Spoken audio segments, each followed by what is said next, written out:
Ayun mga chabs, hindi ako nakapag-update sa bahay. Kasi naglinis kami sa bahay nila at nilinisan namin nga ang bahay nila. So ayun, hindi ako nakapag-update sa inyo ng maaga. So ayan, pauwi na kami. Ayan yung mga kasama ko.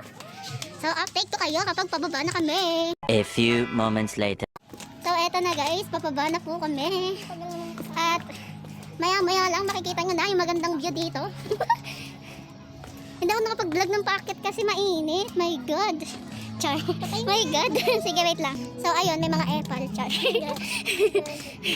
Charot lang. Tapos eto na yung pababa. Ipapakita ko sa inyo yung view nitong napakaganda. So dito may pahingahan, may aso. Tapos eto na yung view niya guys kapag umakyat kayo dito sa 200 stairs. Ayan. Makikita nyo yung buong Olongapo. Sana kita kasi ang liwanag eh. Ayan. Medyo maalog lang kasi pababa na. So ayan. Nakita nyo na yung view? Ang pangit ng kasama ko. The view. So eto na. Pababa tayo. Pababa. Parang tanga. Sa Pilates, sabi siya, ay, tumaba ka naman. Sino? Dalati. Sino yan? Hiya mo siya. Sama ng ugali. So, post ko muna. So, ayan, malapit na tayo. Ito, nakikita naman na siya. Ang syala ng mga kasama ko. So, malapit na kami sa pinakababa. Kasi konti ng itong hagdan. Nabilang.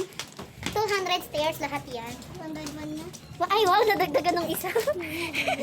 Ito hagdan, di ba pinibilang natin to dati? 101. So, talo na, 200 lang siya ngayon. 1 na. Ay, so eto na. Nasa baba na kami. Sana naman naririnig yung aking boses, mga Joy. Mga Joy. So, eto na. Dito na kami sa baba.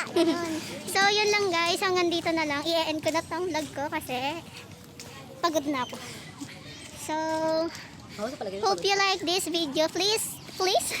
Please don't forget to like, share, subscribe, and click the notification bell for more updates and for more upcoming videos. Bye!